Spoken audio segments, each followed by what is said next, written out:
ಅವ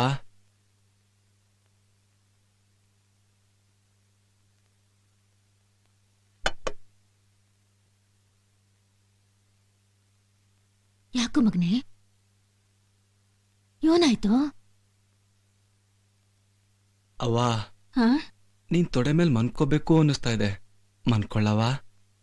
ಅಯ್ಯೋ ನನ್ ಕಂದ, ಏನಾಯ್ತು ನಿಂಗೆ? ಮಲಕ.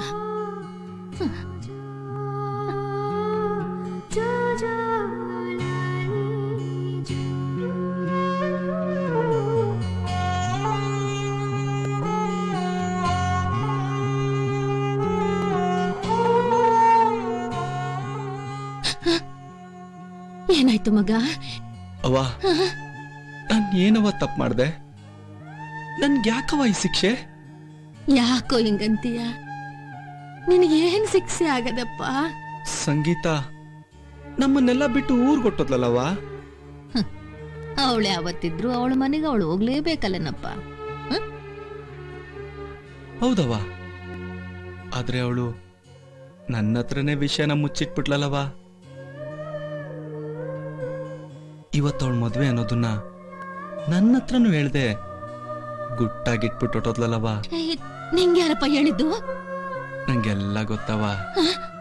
ನನ್ನನ್ನ ಬಿಟ್ಟು ನೀನೊಬ್ಳೆ ಇವತ್ತು ಸಂಗೀತ ಮದುವೆಗೆ ಹೋಗ್ತಿದ್ಯಾ ಅಂತಾನು ನನಗ್ ಗೊತ್ತವ. ಮಗ, ಅದಂಗಲ್ಲ ಮಗ, ಅದಂಗಲ್ಲ. ನೀನ್ ಸಂಗೀತನ್ ಪಿರುತಿ ಮಾಡ್ತಿದ್ದದ್ದು ನಂಗೆ ಗೊತ್ತಿತ್ತು, ಆದ್ರೆ ಅದಾಗೋ ಮಾತಲ್ಲ ಅನ್ನೋದು ನಂಗೆ ಗೊತ್ತಿತ್ತು ಕಣಪ್ಪ. ಈಸ್ಯ ಗೊತ್ತಾದ್ರೆ ಒಂದು ಸಲ ಆಗ್ಲೇ ನೋವು ತಿಂದಿದೀಯ, ಇನ್ನೊಂದು ಸಲ ನಿನ್ನ ಮನ್ಸಿಗೆ ಘಾಸಿ ಮಾಡೋದು ಬೇಡ ಅಂತ ನಾನೇ ಹಿಂಗ್ ಮಾಡ್ದೆ ಕಣೋ. ನೀನು ನನ್ನ ಇಷ್ಟೇನೆ ನಾವು ಅರ್ಥ ಮಾಡ್ಕೊಂಡಿರೋದು? ಸಂಗೀತ ನನ್ಗೆ ನೋವನ್ನ ಮರೆತು ಬದುಕೋದು ಹೇಗೆ ಅಂತ ಹೇಳ್ಕೊಟ್ಟಿದ್ದಾಳವ. ಈಗ ನಂಗೆ ಯಾವಾಗ ತಾನು ಆಗಲ್ಲ ಕಣವ. ನನ್ ಜೀವನನ ಬದಲಾಯಿಸೋಕೆ ಸಂಗೀತ ಏನೆಲ್ಲಾ ಮಾಡಿದ್ಲು, ಎಷ್ಟೆಲ್ಲ ತ್ಯಾಗ ಮಾಡಿದ್ಲಲ್ಲವ. ಅಂತವಳ ಮದ್ವೆಗೆ ನಾನೇನೂ ಮಾಡ್ಲಿಲ್ವಲ್ಲವ. ಅವ್ವ, ನಾನು ಅವಳಿಗೋಸ್ಕರ ಏನಾದ್ರೂ ಮಾಡ್ಬೇಕಣವ.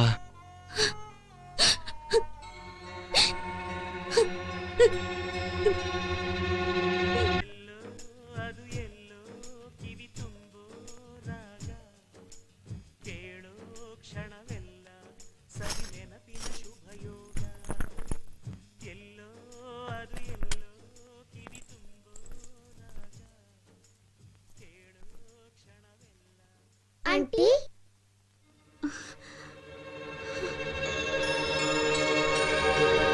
ಮೌಲ್ಯ, ಕಿಶನ್, ಯಾರ ಜೊತೆ ಬಂದ್ರಿ? ಅಜ್ಜಿ ಜೊತೆ ಬಂದ್ರಾ? ಇಲ್ಲ. ಮತ್ತೆ ಯಾರ ಜೊತೆ ಬಂದ್ರಿ?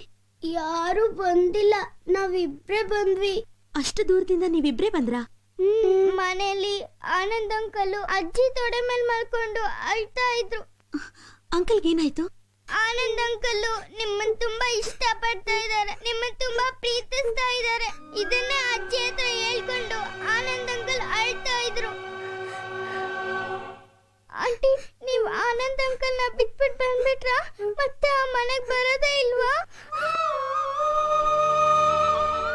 Aunty please aunty, Anand uncle ನ ಬಿಡ್ಬೇಡಿ ಆಂಟಿ. ನೀವಿಲ್ಲ ಅಂದ್ರೆ ಆನಂದ್ ಅಂಕಲ್ ಸಂತೋಷವಾಗಿ ಇರಲ್ಲ aunty. Please aunty, aunty please aunty. Aunty, ನೀವು ಆನಂದ್ ಅಂಕಲ್ ನ ಮದ್ವೆ ಆಗಿ ಆಂಟಿ. ಈ ಮದ್ವೆ ಆಗ್ಬೇಡಿ aunty. Aunty please aunty, please please aunty, please.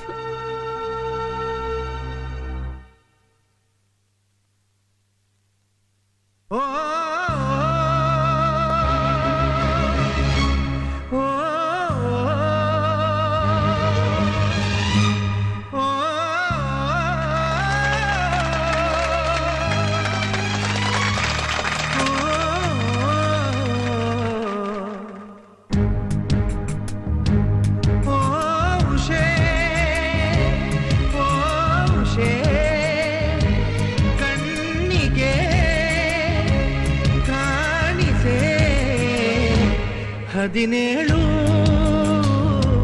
ಚೈತ್ರಗಳ ತೇರಿನಲಿ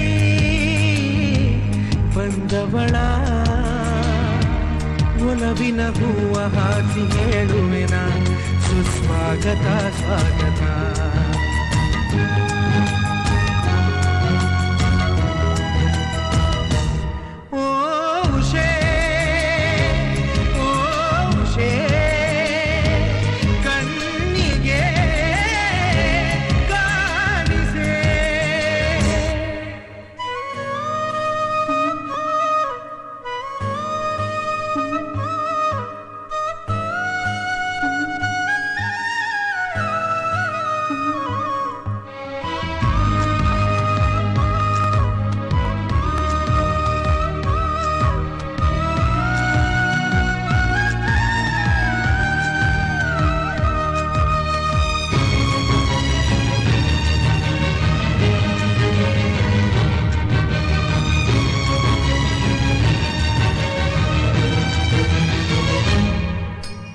ಎಲ್ಲಿರಲಿ ಹೇಗಿರಲಿ ನೀ ನಗುತ್ತಿರು ನಿನ್ನ ಹರಸಲಿ ಎಲ್ಲದೇವರು ಕೈ ಹಿಡಿಯೋ ಬಂಧುಗಳು ಯಾರಾದರೂ ನಿನ್ನ ಜೊತೆ ಇರೇ ಭಾಗ್ಯವಂತರು.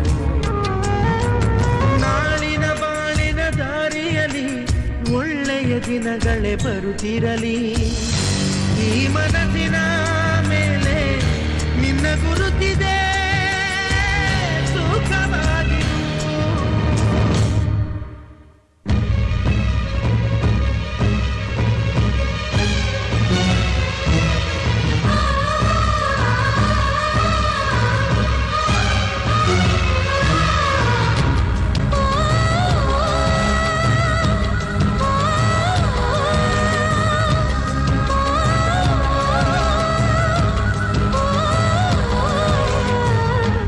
ನಿನ್ನಿಂದ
ನಿಲ್ಸಿ.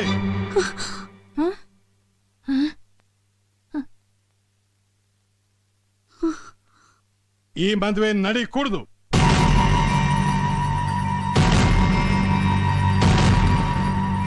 ಪ್ರಸಾದ್, ಈ ಕಡೆ ಬರೋ. ಏನ್ ಹೇಳ್ತಾ ಇದ್ದೆ ನಾರಾಯಣ್? ಈ ಮದ್ವೆ ನಡಿ ಕುಡ್ದ? ಹೌದು, ನಾವೇ ಹೇಳ್ತಾ ಇದೀವಿ ಈ ಮದ್ವೆ ನಡಿ ಕುಡ್ದು. ಚಿತ್ರ, ಏನ್ ಹೇಳ್ತಾ ಇದೀಯಾ? ಕೊನೆ ಗಳಿಗೆಲಿ ನನ್ ಮಗಳ ಮದ್ವೆ ನಿಂತೋದ್ರೆ ಅವಳ ಜೀವನ ಹಾಳಾಗೋಗುತ್ತೆ. ನೋಡೋ ವಿಶ್ವ, ನಾವು ನಿನ್ನ ಮಗಳ ಜೀವನನ ಹಾಳು ಮಾಡ್ತಾ ಇಲ್ಲ. ಈ ಮದುವೆ ನಡೆದ್ರೆ ನಿನ್ನ ಮಗಳದೇ ಅಲ್ಲ, ನನ್ನ ಮಗನ ಜೀವನನೂ ಹಾಳಾಗತ್ತೆ.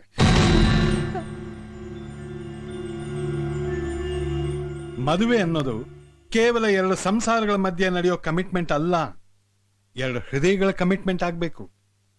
ನಿನ್ನ ಮಗಳು ನನ್ನ ಮಗ ಚಿಕ್ಕ ವಯಸ್ಸಿಂದ ಸ್ನೇಹಿತರು, ಆದ್ರೆ ಅವರಿಬ್ಬರ ಮಧ್ಯೆ ಈ ಪ್ರೀತಿ ಅನ್ನೋ ಕಮಿಟ್ಮೆಂಟ್ ಇತ್ತೋ ಇಲ್ವೋ ನಾವ್ ಯೋಚನೆ ಮಾಡ್ಲಿಲ್ಲ.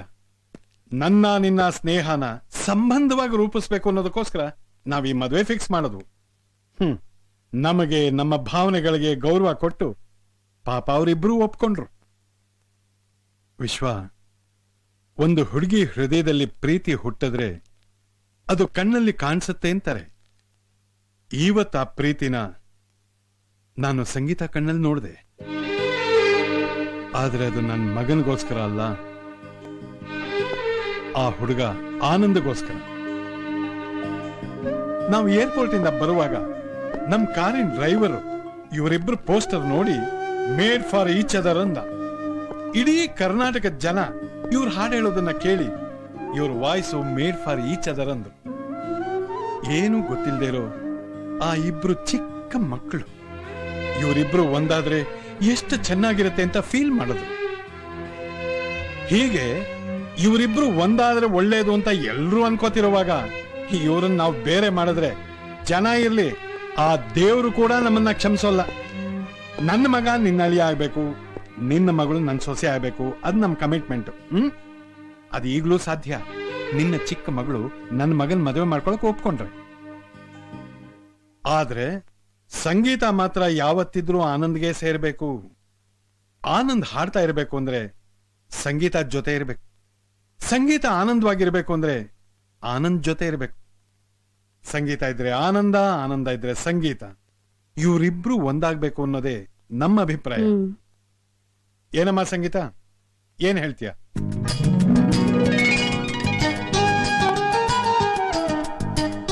ಆನಂದ್, ನೀ ತುಂಬಾ ಅದೃಷ್ಟವಂತನಪ್ಪ. ಬಾ ಬನ್ನಿ ಬನ್ನಿ ಬನ್ನಿ.